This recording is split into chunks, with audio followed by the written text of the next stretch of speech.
আসসালামু আলাইকুম প্রিয় ভিউয়ার, শিকদার একাডেমিতে আপনাদের সকলকে স্বাগত। আজকে আমরা দিনাজপুর বোর্ডের 2024 সালের তৃতীয় অধ্যায় থেকে যে ম্যাথটি আসছিল সেটা নিয়ে আজকে আলাপ করব। তা আমরা আগে উদ্দীপকটি দেখে নিই কি আসছিল। উদ্দীপকটি ছিল শিক্ষক 755 সংখ্যাটিকে কম্পিউটারের বোধগম্য ভাষায় রূপান্তর করে দেখালেন। তিনি আরও বললেন, 0 এবং 1 সংখ্যা পদ্ধতি দ্বারা কম্পিউটারের ডিজাইন নিয়ন্ত্রিত পরিচালিত হয়। এটা ছিল উদ্দীপক। তাই আমরা প্রশ্নটা দেখব। প্রশ্নটা কী ছিল? লজিক গেট কি? 18 কি একটি অক্টাল সংখ্যা? নম্বর ছিল উদ্দীপকের উল্লেখিত সংখ্যাটিকে কম্পিউটারের বোধগম্য সংখ্যায় রূপান্তর করো এবং 100111 এর সাথে যোগ করো। উদ্দীপকের বর্ণিত সংখ্যা পদ্ধতি কম্পিউটারের ডিজাইনে ব্যবহারের কারণ ব্যাখ্যা করো। এই ছিল প্রশ্ন। আমরা এখন উত্তরটা দেখব। উত্তরটা কী ছিল? যেমন লজিক গেট কী? লজিক গেট হলো যে লজিক গেট বলতে বুলিয়ান অ্যালজেব্রার যতগুলো মৌলিক কাজগুলো বাস্তবায়ন করা যায় যে ইলেকট্রনিক বর্তনীর সাহায্যে তাকে লজিক গেট বলা হয়। যে লজিক গেট বলতে বোঝায় বুলিয়ান অ্যালজেব্রায় মৌলিক কাজগুলো বাস্তবায়নের জন্য যে ইলেকট্রনিক বর্তনী ব্যবহার করা হয় তাকে লজিক গেট বলা হয়। তাহলে এটা ছিল কয়ের উত্তরটা। ক্ষয়ের উত্তরটা হলো কি, যে ক্ষয়ের প্রশ্নটা ছিল যে এখানে 18 কি একটি অক্টাল সংখ্যা? 18 এখানে কত আছে? 18 1 আছে এবং 8 আছে। তাহলে 18 একটা অক্টাল সংখ্যা না। কারণ কি, যে অক্টাল সংখ্যা হইতে হইলে অক্টাল সংখ্যা হলো কয়টা? 7 আর 8টা থাকে। তা 8টা হইলে এখানে যদি আমরা 8টা সংখ্যা লিখি, 0 থেকে শুরু করতে 1 0 1 2 1 2 3 4 5 6 7 1 2 3 4 5 6 7 8 8টা সংখ্যা হইতে হবে। আমরা যদি আরেকটা সংখ্যা এনে নেই তাহলে কত হয়ে যায়? 9 হয়ে যায়। তাহলে তার মানে কি, আর এটা অক্টাল সংখ্যা 9। অক্টাল সংখ্যা 9। যদি এখানে আমরা যদি আর একটা সংখ্যা বৃদ্ধি করি তাহলে সংখ্যাটা হয়ে যাবে 9টা। তো তাইলে সংখ্যাটা আরেকটা নিলে বৃদ্ধি বড় হবে, মানে অক্টালের যে বৃত্তি সেটার সাথে যায় না। তো অক্টাল হইতে 8টা সংখ্যার ভিতরে হইতে হবে 0 থেকে 7 পর্যন্ত। আর অক্টালের হলো 0 থেকে 7। তাই এখানে আছে প্রশ্ন রয়েছে কত? প্রশ্ন হচ্ছে 18। 18তে 8 রয়েছে, তাই 8 হয়ে যায় 9টা সংখ্যা, 0 থেকে 9টা। তার মানে কি, এই সংখ্যাটা কি অক্টাল সংখ্যা নয়। তাই তোমরা এইভাবে লিখে দেবো, 18 সংখ্যাটি অক্টাল হতে পারে না। কারণ হলো অক্টাল সংখ্যা পদ্ধতিতে 8টি সংখ্যা বা প্রতীক ব্যবহার করা হয়। কয়টা ব্যবহার করে? 8টা ব্যবহার করে। যেমন এখানে 0 থেকে 7 পর্যন্ত হলে 8টা। যেমন 1 2 3 4 5 6 7 8। তাই 8টা অঙ্ক বা প্রতীক ব্যবহার করা হয়।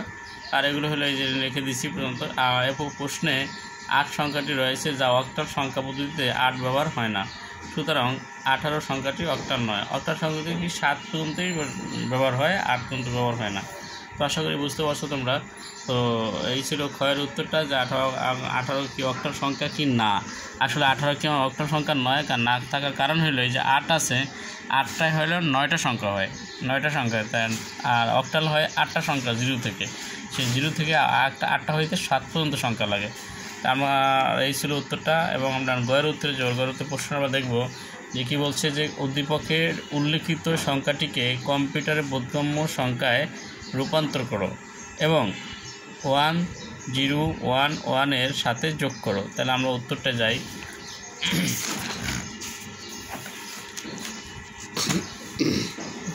সেখানে এখানে উদ্দীপকের উল্লেখিত সংখ্যাটি আমরা লিখে নিচ্ছি। সংখ্যাটি হলো এত 7555। কম্পিউটার বোধগম্য ভাষা হলো কি 0 এবং 1। আর 0 এবং 1 হলো বাইনারি সংখ্যা, তাই সংখ্যাটিকে বাইনারিতে রূপান্তর করি। বাইনারিতে রূপান্তর করি সে সংখ্যাটা হলো যে কম্পিউটার তো কোনো 0 এবং 1 দ্বারাই সম্পূর্ণ কাজ করা হয়, আর অন্যান্য সব বিষয়গুলো তেমন বুঝতে পারে না, যেটার কারণে কম্পিউটার 0 এবং 1 বাইনারি সংখ্যাটাই ভালো বুঝতে। আমরা যে শিক্ষক যে সংখ্যাটা বলছিলেন উদ্দীপকের, সেই সংখ্যাটাকে আমরা বাইনারিতে রূপান্তর করি। তো বাইনারির ভিত্তিগত 2। আমরা এই সংখ্যাটার আমি কী করব? 2 দ্বারা ভাগ করে বের করবো। তো 2 এটা কয়বার যায়? 2টার ভিতরে সাধারণত 300 যদি আমরা এরকম ভাগ করে দেখবো 300 কতবার যায়? 300 যদি এরকম 77 বার, তা থাকে কত?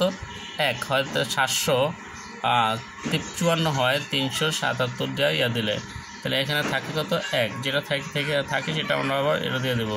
এরপর 2 দিয়ে দিই, তাই 2 দিয়ে এটা মধ্যে কয়বার যায়, প্রথম যায় একবার, এরপর যায় 8 আর এরপর যায় 8 বার, এরপর যায় 8 বার, তাহলে এখানে থাকে কত 1 থাকে, 1 হাতে দিয়ে রাখলাম আমরা। এরপর আবার আমরা এখানে 2 দিয়ে দিই, এনে যায় কত 9 বার, 9 দুগুণে 18 আর 4 দুগুণে 8, 94 বার, এনে কিছু থাকে না 0। এরপর আমরা আবার 2 দিয়ে দিই, 47 দুগুণে কত 94, এটা 47 যায়, এনে যায় কয়বার থাকে 0, তো 0 হলে এরপর আমরা আবার যদি 2 দিয়ে দিই, 2 দিয়ে দিলে এখানে 23 দুগুণে কত 46, হাতে থাকে কত 1। এরপর আবার যদি দিই, তাই 11 দুগুণে 22, হাতে থাকে কত 1। আমরা আবার যদি দিই 2 দিয়া, তাই ভাবে 5 দুগুণে 10, হাতে থাকে 1। এরপর আবার আমরা যদি 2 দিয়ে দিই, তাই 2 দুগুণে 4, হাতে থাকে 1। এরপর আমরা আবার যদি 2 দিয়ে দিই, তাহলে কত থাকে 2 যায় একবার, এনে 1 থাকে, তো 2 যায় 2 মধ্যে একবার, তাই এখানে থাকে না কিছু 0। এরপর আর নিয়ম হলে কি এখানে 1 ইয়া করতে হবে, এরপর 0 আনতে হবে, তো এখানে এই 1টা যাবে, তো উত্তরটা হবে কি এই জায়গার থেকে, এইখান থেকে। তা আমরা এটার ইয়াটা পেলাম কত, যে 755 10-এর বাইনারি মানটা কত হতে পারে 1 0 1 2 3 4, 4টা 1, 1টা 2টা 3টা 4টা, তারপর হলো 00 1, এটা হলো বাইনারি মান। এই মানের সাথে বলছে উদ্দীপকের এই মানটা যোগ করতে বলছে, তা আমরা এটা এই মানটা যোগ করব। এই মানটা যোগ করলে আমরা যেটা পাই সেটাই লিখবো, এখানে যোগ করে দেবো এখানে। তাহলে আমরা ওই পাশে মানটা একটু আমাদের হইলে ভালো হয়, যে ওই পাশে মানটা হলো যে এখানে আমরা যেটা পাইছি 755 10, তাই এখানে মানটা পেয়েছি আমরা 1 0 4টা 1 1টা 2টা 3টা 4টা 2টা 0 2টা 1, এটা আমরা মানটা পেলাম। আর উদ্দীপকের যে মানটা ছিল সেটা কত, উদ্দীপকের মানটা হলো লাস্টে 3টা 1 মিল করে বসাইতে হবে, 1 2 3, এরপর হলো আছে কত 0, তারপর আছে 1, এটা কি করতে বলছে, যোগ করতে বলছে। তা আমরা এটা এখন যোগ করে দেব, তা যোগ করলে যেটা হয় সেটাই উত্তরটা হয়ে যাবে। তাহলে কি এখানে একে একে যোগ করলে কত হয়, এটা আমরা আবারও দেখাইছিলাম। প্রতিবার যদি যোগের কেউ না করে থাকো, তাহলে সেই পিছনে ভিডিও দেখতে পারে প্লে লিস্টের।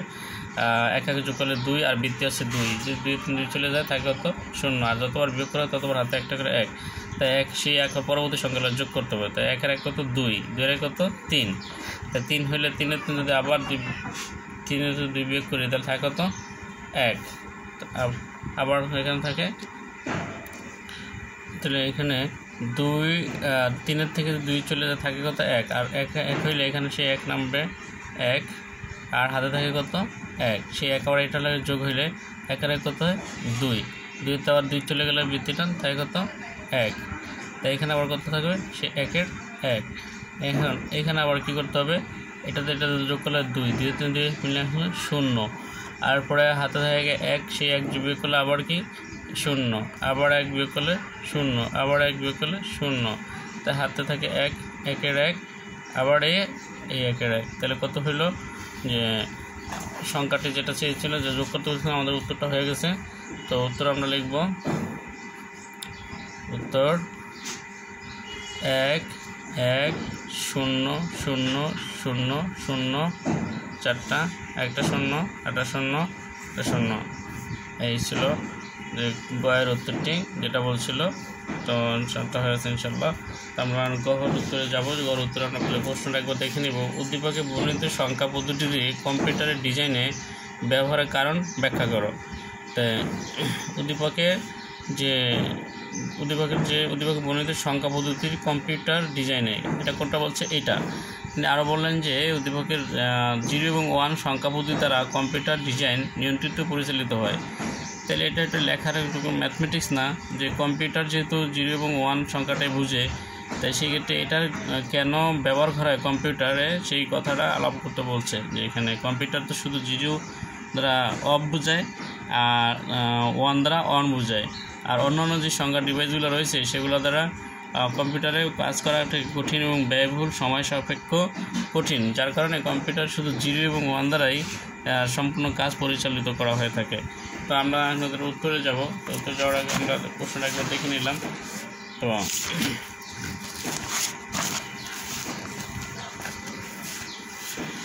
উদ্দীপকে বর্ণিত সংখ্যা পদ্ধতি হলো বাইনারি সংখ্যা পদ্ধতি। বাইনারি সংখ্যা পদ্ধতি কি 0 এবং 1।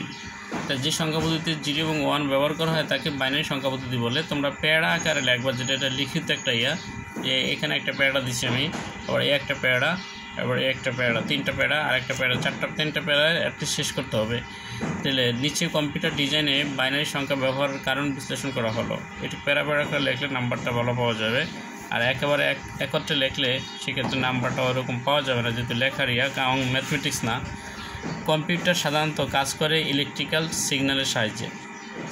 তাহলে কম্পিউটার 0 দ্বারা অফ এবং 1 দ্বারা অন বোঝায়। আর কম্পিউটার কী করে, 0 দ্বারা কিছু অফ বোঝায়, মানে কম্পিউটার বন্ধ বোঝায়, আর 1 দ্বারা অন বোঝায়। আর 0 এবং 1 হলো বাইনারি সংখ্যা। দশমিক পদ্ধতিতে আরও অনেকগুলো সংখ্যা রয়েছে, সেগুলো হলো কি, যেমন 0, 1, 2, 3, 4, 5, 6, 7, 8, 9 এগুলো রয়েছে। তো এগুলো দ্বারা কম্পিউটার ভিন্ন ভিন্ন অর্থ প্রকাশ করতে পারে। ভিন্ন ভিন্ন অর্থ প্রকাশ করতে পারলেও এটা খুব কঠিন এবং ব্যয়বহুল। যেমন এই যে 0 ছাড়া 1 ছাড়া যে আরও সংখ্যা রয়েছে 2, 3, 4, 5, 6, 7, 8, 9 সেগুলি কিন্তু আরও কঠিন এবং ব্যয়বহুল এবং কষ্টসাধ্য, যার কারণে কম্পিউটারকে কি যে 1 এবং 0 দ্বারা এই দুইটা ডিভাইসে, এই দুইটা সংখ্যা দ্বারাই কম্পিউটার পরিচালনা করা হয়। তো অন্যান্য সংখ্যাগুলো দ্বারা করাটা কঠিন। তো অপরপক্ষে বাইনারি সংখ্যা ব্যবহার করা খুব সহজ এবং কম্পিউটার দ্রুত কাজ করতে পারে স্বল্প সময় সহজ উপায়ে। সবশেষে বলা যায় বাইনারি সংখ্যা ব্যবহার খুবই সহজ এবং স্বল্প সময় অল্প খরচে অধিক কাজ সম্পন্ন করতে সক্ষম, যার কারণে কম্পিউটার ডিজাইনে বাইনারি সংখ্যা ব্যবহার করা হয়। মানে বাইনারি সংখ্যা ব্যবহার করা সোজা এবং অল্প সময়ে স্বল্প খরচে অধিক কাজ করা যায়। আর অন্যান্য যে ডিভাইসগুলো রয়েছে সেগুলি, অন্যান্য যে সংখ্যাগুলো রয়েছে যেমন 2, 3, 4, 5, 6, 7, 8, 9 সেগুলো দ্বারা করা যায়, কিন্তু কষ্টসাধ্য এবং ব্যয়বহুল এবং সময় সাপেক্ষ এবং ভিন্ন ভিন্ন অর্থ প্রকাশ করে। তো আর দুইটা সংখ্যা যেটা 0 এবং 1 সেটা হলো বাইনারি সংখ্যা, যা দিয়ে কম্পিউটার খুব দ্রুতই তার কাজগুলো সম্পন্ন করতে পারে এবং অল্প সময় স্বল্প খরচে, যার কারণে কম্পিউটারে অন্যান্য সংখ্যার পরিবর্তে বাইনারি সংখ্যাটাই ব্যবহার করে। এই ছিল গয়ের উত্তরটা। তো আশা করি তোমরা ভালো বুঝতে পারছো। তো যেভাবে লিখছি, এই যে এখানে আমি লাস্টে একটা ছোট্ট প্যারা দিয়েছি, যে সবশেষে বলা যায় বাইনারি সংখ্যা ব্যবহার খুবই সহজ এবং স্বল্প সময় অল্প খরচে অধিক কাজ সম্পন্ন করতে সক্ষম, যার কারণে কম্পিউটার ডিজাইনে বাইনারি সংখ্যা ব্যবহার করা যায়। আরেকটা বিষয় হলো যে ভিডিওটি ভালো লাগলে লাইক, কমেন্ট, শেয়ার করতে আমরা যেন না ভুলে যাই। তো আর অন্যান্য ভিডিও রয়েছে ম্যাথমেটিক্স, এটার ইংরেজিরও অনেকগুলি ভিডিও রয়েছে, চাইলে তোমরা সেগুলো দেখতে পারো। এবং যারা ইন্টারমিডিয়েট পড়ো, সিরাজুল্লাহ নাটকের একটি অংশ রয়েছে, যেখানে মীর জাফরের লাইভ জীবন হিস্টোরি দিয়ে ওই সিরাজুল্লাহ নাটকের বিষয়গুলো তুলে ধরা হয়েছে, চাইলে তোমরা সেটাও দেখে আসতে পারো যারা ইন্টারমিডিয়েট পড়ো। তো এই ছিল গয়ের উত্তরটি। তো আশা করি যে তোমরা যদি এটা এইভাবে নোট আকারে আমি লিখছি, ঠিক এভাবে লিখে দিলে তোমরা হুবহু মার্কটা পেয়ে যাবে। তো প্যারা আকারে এই যে প্যারা, একটা ছোট্ট একটা প্যারা দিছি, আর এখানে একটা প্যারা, এই যে ছোটো একটা প্যারা, ওই একটা প্যারা এবং সর্বশেষ আরেকটা প্যারা, 4টা প্যারা আমি শেষ করছি, এই যে একটা প্যারা। তো এই প্যারা আকারে লিখতে হবে। আর একেবারে তুমি ঢালা লেখে কেউ, মানে কোনো নাই, তো সেই ক্ষেত্রে নাম্বারটা কিন্তু ওইভাবে পাওয়া যাবে না, যেহেতু লিখিত একটা তো বিষয়টা কিন্তু। আর তোমাদের আরেকটা ইনফরমেশন দিয়ে রাখি, সকল ক্ষেত্রেই এই কাজটা করতে হবে, সকল প্রশ্নের ক্ষেত্রেই, যে প্যারা আকারে, যেটা 4 মার্কের প্রশ্নে প্যারা আকারে লিখতে হবে, কোনো ইয়াতেই এটা লেখা যাবে না। আজকের মতো এখানেই শেষ করি, আবার হয়তো কথা হবে ইনশাল্লাহ। সুন্দর, সবাই ভালো থাকবে, সুস্থ থাকবে। আসসালামু আলাইকুম।